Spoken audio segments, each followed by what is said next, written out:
तो ये आपको हलवा लग रहा है जस्ट नो। अगर आपको ये हलवा लग रहा है और ये बहुत ज़्यादा लग रहा है तो एक आंसर आपको ट्रू है और एक फॉल है, ठीक है। हाँ, ये ज़्यादा तो है बट ये सिंपल हलवा नहीं है, इसके साथ बहुत सी मेमोरीज कलेक्ट हैं, बहुत सी बातें रिलेट करती हैं।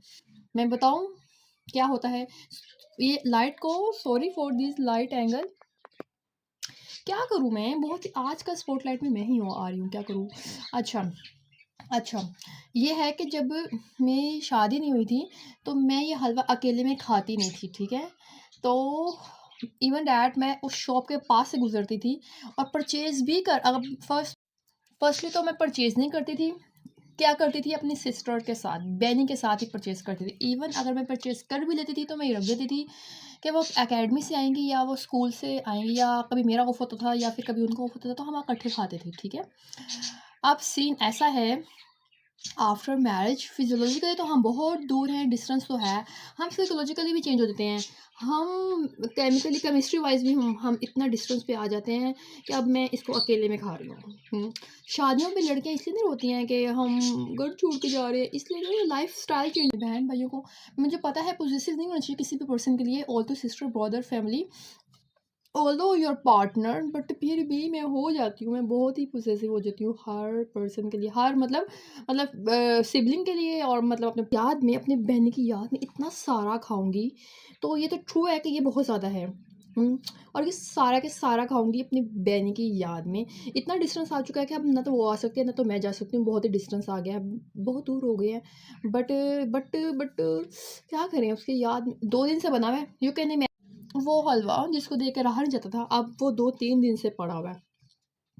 अब मैं इसको खाने वाली हूँ और अपनी बहन की याद में खाने वाली हूँ।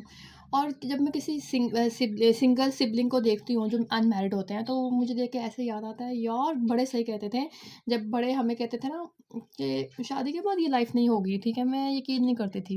अब मुझे ये रियलाइज़ हो रहा है कि वाकई में वो लाइफ नहीं होती शादी के बाद। मतलब आप वो मैरिड अनमैरिड लाइफ को बहुत मिस करते हो। हमारा गेट टुगेदर ही बहुत देर से नहीं हुआ हुआ, I miss my family, my sibling. Hmm hmm outstanding, 100 out of 10। यार बहुत आउटस्टैंडिंग। अच्छा, ये मेरी मम्मी ने भी बनाया, मैंने भी बनाया। मम्मी ने ऐसे ऐसे क्रश किया और मैंने उसको बॉईल किया, सब कुछ डाला, उसमें एग भी है, सब कुछ है, जैसे कि जो भी चीज़ें डालते हैं, जो भी खोया मिल्क जो भी डालते हैं, सब कुछ है। बट इसमें जो ऊपर से गार्निशिंग करते हैं वो मैंने की, वो मुझे हाथ पसंद नहीं है, वो हमारे सेपरेटली जिस जिसने करने होते हैं वो खुद ही खुद ही कर लेते हैं। इन शॉर्ट, एग वाली बात बताती हूँ। हमारा ना मैं एक बात बताती हूँ, हमारा ना आजकल ना अंडे वाला ऐसी आवाज़ लगा रहा है, गरम अंडे प्यारी प्यारी, गरम अंडे प्यारी प्यारी। मैं गई जल्दी से, मैंने कहा क्या इसके पास प्यारी प्यारी डिश है। मैंने सोचा कि शायद वो कह रहा है प्यारी प्यारी लड़कियाँ आगे ले जाओ गरम अंडे, या वो कह रहा है कि प्यारी प्यारी मुर्गियों के अंडे हैं।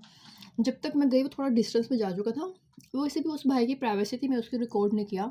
नेक्स्ट वो आएगा तो मैं उसको उसकी परमिशन से रिकॉर्ड करूँगी और उससे पूछूंगी कि ये प्यारी प्यारी का क्या मतलब है। ही सेड गरम अंडे प्यारी प्यारी, गरम अंडे प्यारी प्यारी। तो ये प्यारी प्यारी क्या आपके पास भी ऐसा कोई आता है अंडा वाला? प्यारी प्यारी प्यारी प्यारी, क्या वो प्यारी प्यारी मुर्गियों के अंडे देता होगा? आई थिंक वो शायद प्यारी प्यारी मुर्गियाँ होंगी उसके पास, या फिर कह रहा कि प्यारी प्यारी सवा आके ले जाओ अंडे ले जाओ। खैर ये वहाँ से उससे नहीं लिया, वो तो क्योंकि वो बॉयल करने थे, तो इसको हमने ना ऐसे ही अंडा को ऐसे ही तोड़ के डाल दिया, बॉयल वाला नहीं डाला।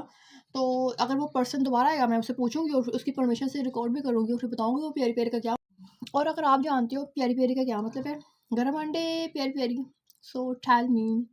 ओके बाय, अगली वीडियो में मिलते हैं।